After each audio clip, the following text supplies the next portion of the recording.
ಆತ್ಮೀಯ H16 news ಅರ್ಥಾತ್ ಹೇ ಸಿದ್ದರಾಮಗೆ ಸ್ವಾಗತ. ನಾನು ನಿಮ್ಮ ವೈಎಂಐ ಅಥವಾ ಮಲ್ಲಪ್ಪ ಜ್ಯೋತಿ ಅವರು.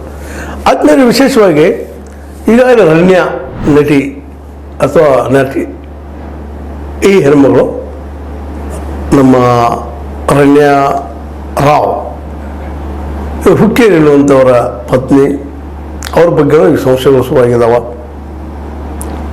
ಈ ನಡುವ ನಿಧಾನಕ್ಕೆ ಇದು ಇಡೀ ದೇಶವ್ಯಾಪಿ ಹಬ್ಬವಂಗೆ ಕಾಣ್ತಾ ಇದೆ. ಹೆಂಗೆ ದಾಟಿ ಬಂತು ಅನ್ನುವಂಥದ್ದು. ಅಂತಾರಾಷ್ಟ್ರೀಯ ವಿಮಾನ ನಿಲ್ದಾಣದಿಂದ ಹೊರಗೆ ಹೆಂಗೆ ಬಂದು ಇವು, ಅಲ್ಲಿ ಬಂದು ಹೆಂಗೆ ದುಬೈದಿಂದ ಇಲ್ಲಿ ತನಕ ಯಾರ್ಯಾರು ಒಬ್ಬರಿಂದ ಸಾಧ್ಯ ಇಲ್ಲ ಇದು. ಯಾಕಂದ್ರೆ ವಿಜಿಲೆನ್ಸ್ ಸ್ಟ್ರಿಕ್ಟ್ ಇರ್ತದಲ್ಲ, ಧಾರವಾಡ ಸುಲಭಿಲ್ಲ, ಅಲ್ಲಿ ಅಧಿಕಾರಿಗಳ ಸಹಕಾರದಿಂದ ಆಗಲಿಕ್ಕೆ ಸಾಧ್ಯ ಇಲ್ಲ.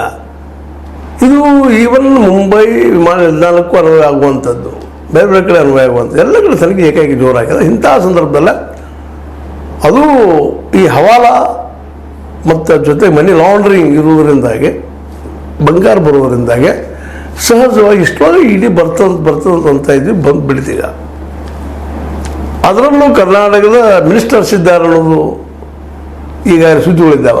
ಒಬ್ಬ ಸ್ವಾಮಿ ಇದ್ದಾರೆ ಅಂತ ಬರ್ತದೆ. ಸ್ವಾಮೀಜಿ ಯಾರು ಗೊತ್ತಿಲ್ಲ, ಜೋಶಿ ಅಂತ ಹೇಳ್ತಾರೆ, ಮತ್ತೆ ಅವ್ರು ಹೇಳ್ತಾ ಇದ್ರ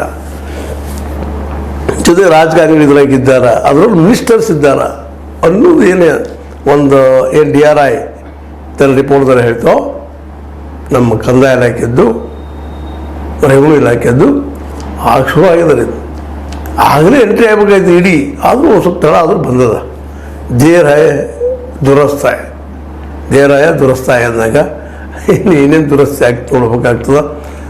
ಅದರಲ್ಲೂ ಸಪೋಸ್ ಏನಾದರೂ ರಾಜ್ಯದ ಮಿನಿಸ್ಟರ್ಸ್ ಇದ್ದಾರೆ ಅನ್ನೋದು ಪ್ರೂವ್ ಆದ್ರೆ ಮತ್ತೊಂದು ದೊಡ್ಡ ಜೋರ್ದಾರ ಪ್ರಮಾಣದಲ್ಲಿ ಕಾಂಗ್ರೆಸ್ ವಿರೋಧ ಹೋರಾಟವನ್ನು BJP ಮಾಡೋದು ರೆಡಿ ಆಗಿಬಿಟ್ಟದೆ. ಈಗ ಬರಲಪ್ಪ ಒಂದಿಷ್ಟು ಹೊರಗೆ ಬರಲಿ, ಅದು ಹೊರಗೆ ಬರಲಿ, ನೋಡೋಣ ನಾವು ಅನ್ನುವಂಥ ಮಟ್ಟಕ್ಕೆ ಬಂದದ. ಇದೇ ಸಂದರ್ಭದಲ್ಲಿ ನಮ್ಮ ಪ್ರಹ್ಲಾದ್ ಜೋಶಿ ಅವರು ಸರ್ಕಾರದಿಂದ ಯಾರದ್ದೋ ರಕ್ಷಣೆ ಅಂತ ಸ್ಟೇಟ್ಮೆಂಟ್ ಕೊಡ್ತಾ ಇದ್ದಾರೆ. ಯಾರೂ ರಕ್ಷಣೆ ಮಾಡ್ತಾ ಇದೆ ಸರ್ಕಾರ, ಈ ಕೇಸನ್ನು ಮುಚ್ಚಾಕುವ ಲೆಕ್ಕದಲ್ಲಿಲ್ಲ ಅನ್ನೋ ಹಂಗೆ ಮಾತಾಡ್ತಾ ಇದ್ದಾರೆ.